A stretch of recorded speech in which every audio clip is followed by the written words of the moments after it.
ये कैसा cease fire है जहां बातें कम, बारूद ज्यादा बरस रहा है। अमेरिका, ईरान दोनों जबरदस्त हमला कर रहे हैं। ईरान ने कहा अभी 3 अड्डों को तोड़ा है, 13 सैन्य अड्डों पर हमला बाकी है। ट्रंप की धमकी लिख कर दो, नहीं बनेगा एटम बम, वरना मुश्तबा का नंबर। कुवैत में ईरान के ड्रोन धमाकों में मौत की खबर से अमेरिका सन्न हो गया है। ईरान ने अमेरिका को मदद देने वाले 3 देशों को मिसाइल से फोड़ डाला है। रेवोल्यूशनरी लड़ाकों ने अमेरिकी सैन्य ठिकानों वाले दुश्मन देशों को वार्निंग दी है कि अगला धमाका उन देशों पर होगा जहां भी ट्रंप फोर्स तैनात है। वहीं अमेरिका ने 4 दिनों में चौथी बार ईरान के केशम आइलैंड पर हमला किया।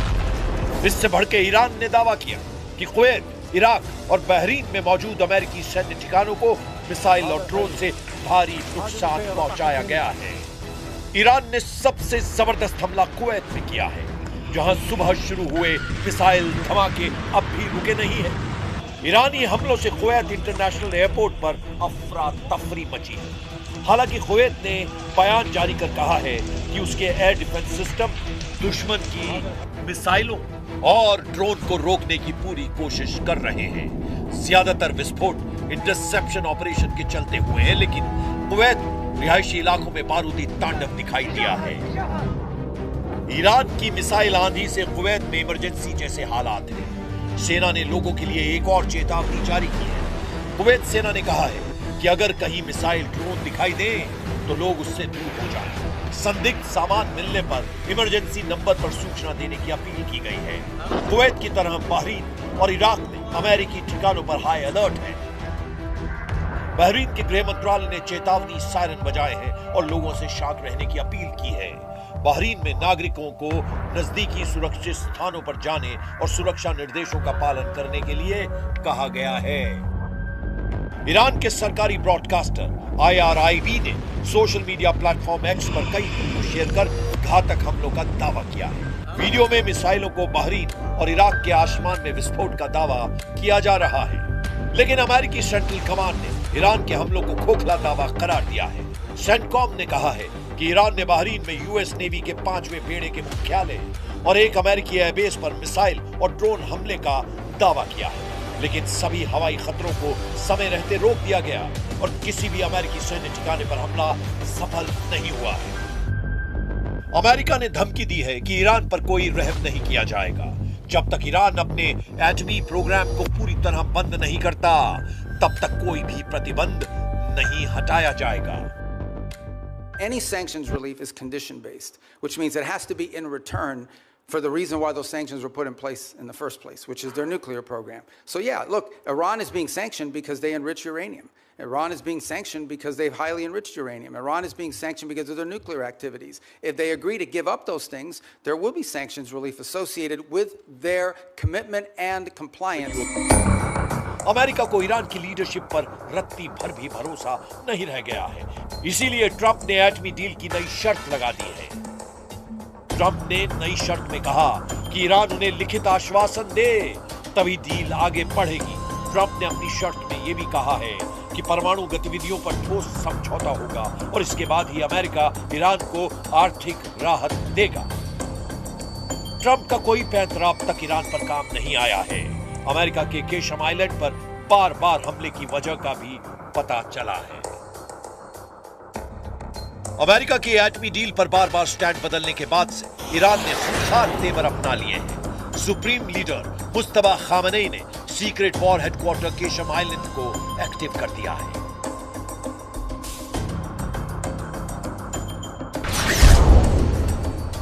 केशम आइलैंड फारस की खाड़ी में ईरान का सबसे बड़ा द्वीप है।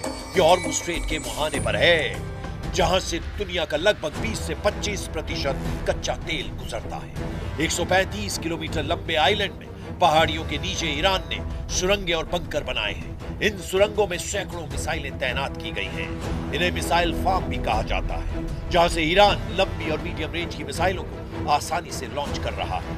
ये मिसाइलें फारस की खाड़ी में मौजूद किसी भी दुश्मन के जहाज को हिट कर रही हैं। मुस्तफा का ये अंडरग्राउंड युद्ध मुख्यालय गेम चेंजर साबित हो रहा है।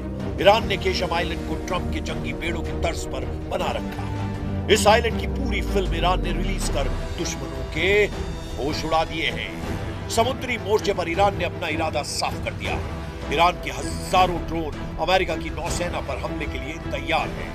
ईरान ने हॉर्मुज के आसपास टापुओं पर लड़ने के लिए अपने टैंक समंदर में उतार दिए हैं। ईरान के कमांडो भी सुरंगों से निकलकर लड़ने को तैयार हैं। और इन सब के पीछे खड़ी है ईरान की मिसाइल पावर, जिसके धमाकों की ताकत ट्रंप से बेहतर कौन जानता है। लेकिन इन सब के बीच अमेरिका को डराने वाली खबर केशम की मिसाइल सिटी से आई है।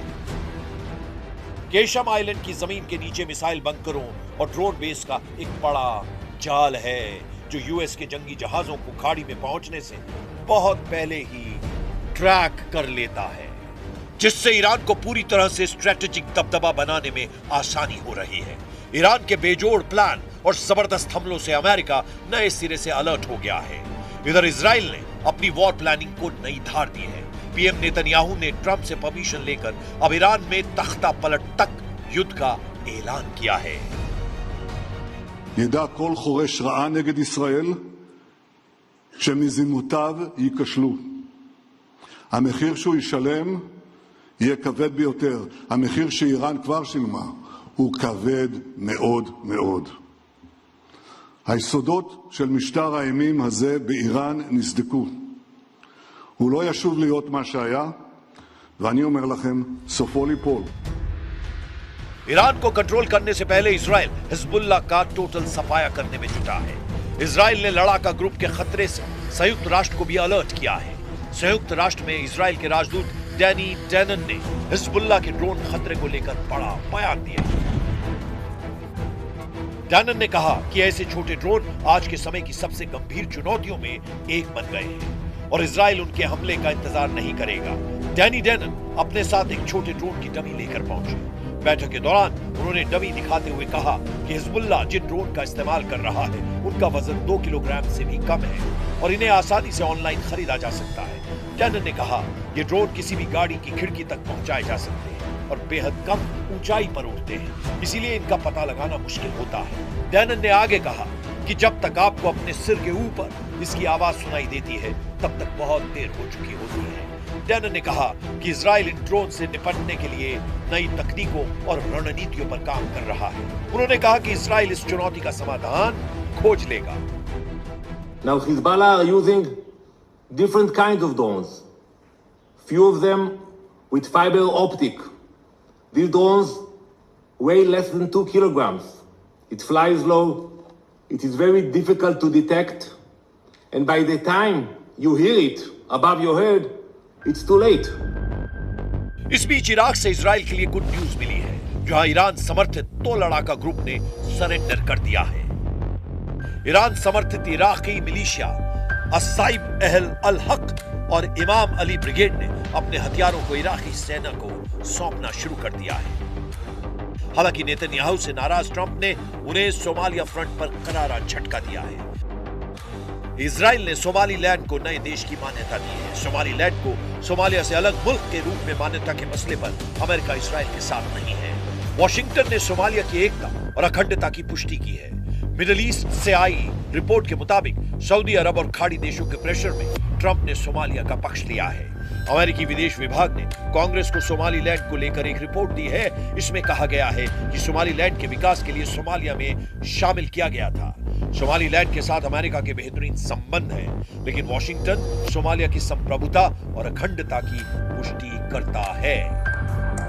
रिपोर्ट में अमेरिकी अधिकारियों के हवाले से कहा गया है कि राष्ट्रपति डोनाल्ड ट्रंप शायद ही सोमालीलैंड को मान्यता देंगे, क्योंकि अरब और मुस्लिम देशों का उन पर दबाव है। सऊदी, कतर और पाकिस्तान जैसे देशों ने इसका खुलकर विरोध किया है। लेकिन इसका एक पहलू ये भी है कि ट्रंप सोमालीलैंड को मान्यता देने की बजाय पूरे सोमालिया को अपने कंट्रोल में लेने की कवायद शुरू कर सकते हैं। ट्रंप ने कई मौकों पर सोमालिया की सरकार और व्यवस्था की तीखी आलोचना की है। ट्रंप सोमालिया को बेईमानों का देश कहते हैं। ट्रंप की नजर में जो भी खटकता है उसका हश्र ईरान जैसा होता है। फिलहाल उन्होंने सारा फोकस ईरान से एटमी डील पर लगा रखा है। ईरान को झुकाने के लिए ट्रंप हथियारों का ट्रेलर रिलीज करते रहते हैं। कुछ दिन पहले उन्होंने जिन हथियारों से ईरान को धमकाया है, युद्ध के अगले राउंड में उन्हीं के इस्तेमाल का खतरा है। ट्रंप ने अपने social media platform truth social पर एक वीडियो जारी किया था, जिसमें उनका एयरफोर्स वन विमान, फाइटर जेट्स और परमाणु बम वर्षकों के बीच उड़ता हुआ नजर आ रहा था। इस वीडियो में एयरफोर्स वन के साथ F-15 फाइटर जेट, B-1 और B-2 बॉम्बर भी थे। बीच में अमेरिकी राष्ट्रपति का विमान एयरफोर्स वन। ये फॉर्मेशन दिखाकर ट्रंप बतलाना चाहते हैं कि अमेरिका के हमले का वो कैसे नेतृत्व कर रहे हैं। लेकिन ईरान जिस जिद से जंग के मैदान में डटा है, उसकी कोई काट नहीं है। ईरान अपने वजूद की लड़ाई में सब कुछ झोंकने के लिए तैयार है। सुपर पावर को बराबर की टक्कर देकर ईरान ने यह बतला दिया है कि हार जीत से अलग इस युद्ध के नतीजे होंगे। खाड़ी में महाशक्तियों के गुरूर टूटेंगे, सबसे घातक हथियारों का घमंड टूटेगा। ईरान कह रहा है कि अब अगर हमला हुआ तो किसी नियम कायदे की परवाह नहीं की जाएगी।